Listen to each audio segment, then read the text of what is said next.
All right, welcome back, y'all. So, today, day number 3 of main gaining.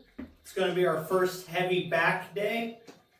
So, it's going to be back and biceps today. Today is actually worked out to be a fairly traditional style back and bicep day, just the way I kind of program things.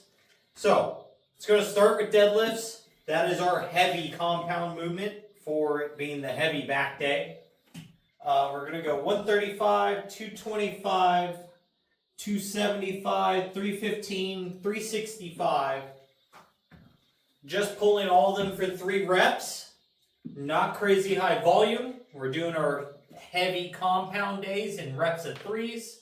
Seeing how that works for us. Giving us something new to try here. And with that, it's also going to be giving us a kind of new little strategy to hopefully keep down some of the overall fatigue of just too much volume under the big heavy loads. And we're going to see if it helps us get stronger in the long run. Because we've been able to hit some fairly good numbers. But it seems like once we get to that point, the load on the central nervous system has been so hard to get there, we're not able to maintain it. So that's an issue I've ran into a few times now over and over, is we can get to a certain point where we're trying to be, but we just can't stay there. We end up having to back down out of it and can't make further progress. So, but with that, it's one of those things that's just going to kind of happen over time, that you are going to have to take breaks, go into deloads, and all that stuff. But it's something that you want to try to avoid if you can do so.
Next up is going to be lat pull downs. We're going to be hitting these for 5 sets, 20 reps, 140 pounds. So we're going to look for just getting a big crazy pump now into the lats. Now that we're done with our deadlifts. And I tell you what, 365 by 3 today feels extremely hard. But we haven't done a heavy deadlift now in 3 weeks. Basically 3 weeks. So that is where we're at with that. So that's definitely our starting point on seeing where we're going to be able to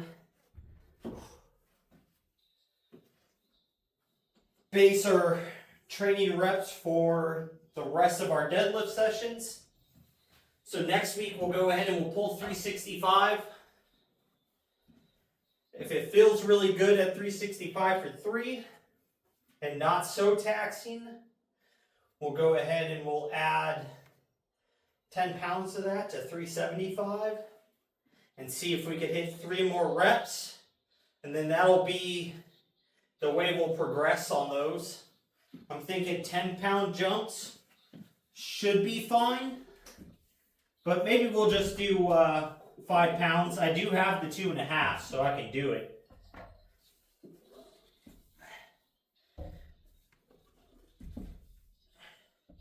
But I will definitely say today, that was taxing. Now, we can also talk about deadlifts in a general sense. For most people, it's not going to make sense to deadlift really heavy unless you just have a overall goal of having a heavy deadlift.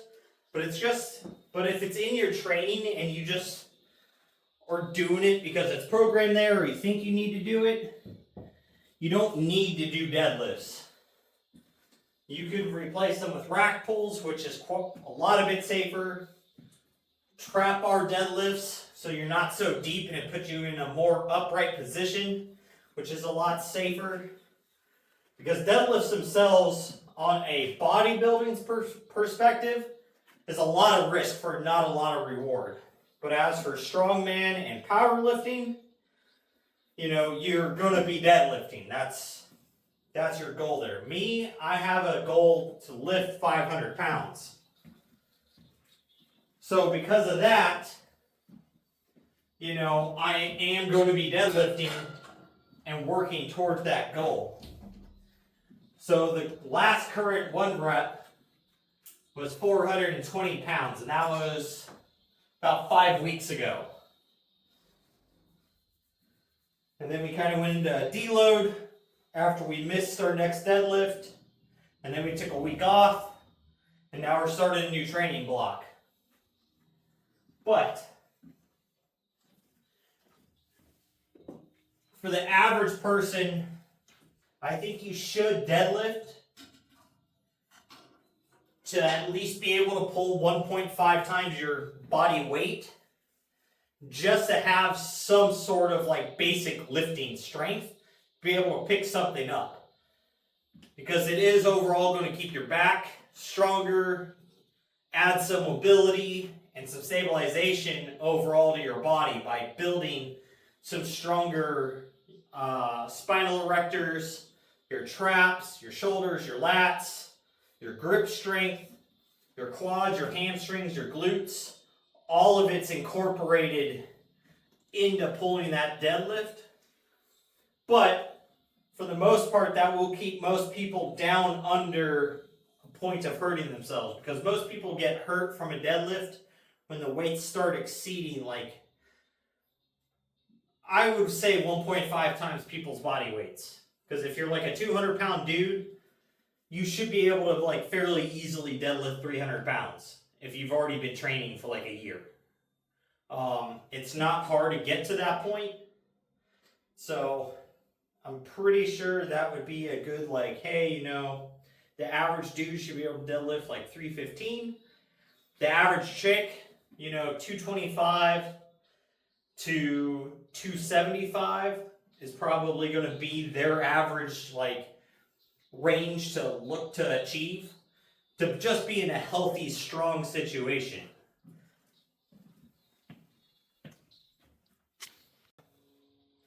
Now that we're done with lat pull downs, lats feel pretty tired. Tell you what, I had to drop down from that 140 down to 120 and then 100. I wasn't able to do 5 sets at 140. That was definitely a little too aggressive for 20 reps. If we brought those down to 10 rep sets, probably. But, so now we're on to barbell shrugs again. So, we just did these on our leg day. We went 135, right? Hold on, let me find them. 135 for 15 and then 185 for 4 sets of 15. But that was a lighter shrug day.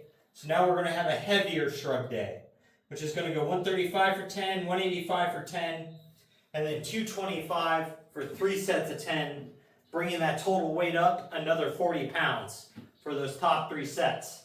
So let's go ahead and get into these and get them knocked out. We're talking about weights, and, or should I say more specifically, like movements for doing certain things.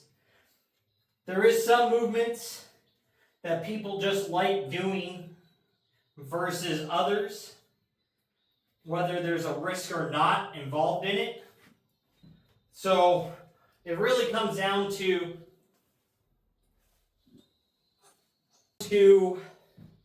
what's going to keep you motivated and pushing it harder in the gym. So for like me, the bench press and deadlift are my 2 favorite exercises. Do they necessarily build the most size that I'm after? No. They will put a lot of strength on you and build a lot of, in my opinion, dense, mature muscle because the load is so heavy. But I'm probably giving up some size over time, or at least how fast I'm going to be able to put on that size, I should say, in a set amount of time, versus keeping the weight lighter, doing more reps, or say buying a set of jammer arms and doing a bunch of like machine press type of movement, so it's real strict. Takes a lot of stability out of the movement, but allows you to focus more on the chest and isolate the chest a lot harder, which overall is going to make more growth, but may not equivalent to size. Strength. So it kind of breaks down to whatever is going to keep you going when you're picking your exercises and how to structure your routines. All right, so now we're going to move into dumbbell rows. We're going to do 5 sets. We're shooting for 15 reps here. But we're going to try them a little different today. Instead of kneeing over and being completely bent over, we're going to go ahead and try to be chest supported here and hit them from this and see if we get a little more. So when you're bent all the way over and you're here to here, like that load really doesn't come into about here to here. But I'm thinking if I'm here, that load's really going to start about here. So the rest of this range, I'm gaining extra time under tension and being able to get into more of a position where I'm reaching load under extension. So I might be wrong on that theory, but we shall find out, see how well it actually targets the muscle today doing it that way, as well as instead of doing like 2 sets of 30, we're going to go to 5 sets of 15 is the goal. So let's see if we, or not 5 sets of 30, I'm sorry, that was shrugs. 5 sets of 12. So, but let's see if we can go ahead and hit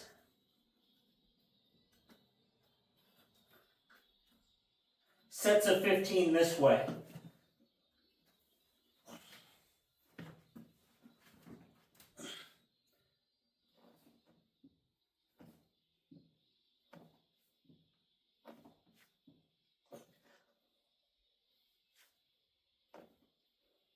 Ooh.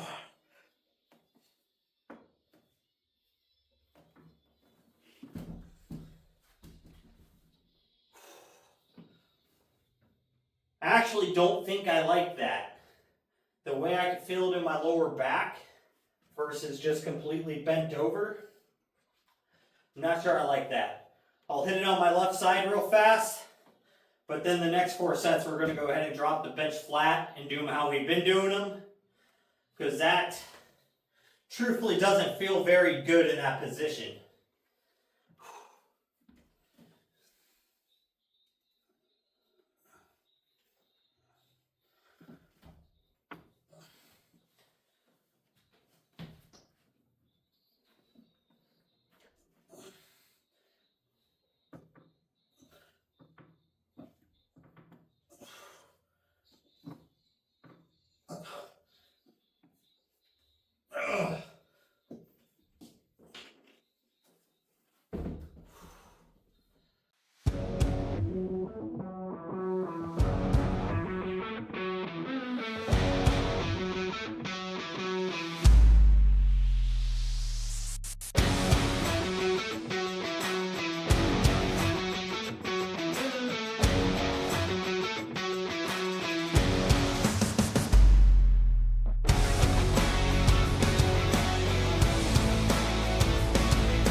All right, well, 3 sets, that's all we got. These poor little guys just can't do it. But that's part of the reason why we're adding more bicep-specific work in to this training period. It's because we know that our biceps are our weak point, like our traps, our calves, triceps. So, we now have a goal to reach, and that's to get to our 5 sets of 10 at the end of the workout for these. So, now we got to remember, dumbbell rows, precursor to biceps, going to engage them a little bit. Then we're doing preacher curls, which is isolating those things, already beating them down, and they're pretty fatigued. Then we're jumping into 65-pound easy bar curls. So, it doesn't sound like a lot of weight, but it really is in reality. I mean, sure, I could sit here and throw this around for 5-6 reps or something, but when you start trying to increase that rep range and try to hit 10, it gets a lot harder, especially when it's the last movement. But we achieved failure, so either way, the workout's effective. So with that, I'm going to go get my walk done and finish up for the night, get to video editing. So make sure you guys are out there working toward your goals, getting your stuff done. Most of all, just don't be a lazy fuck.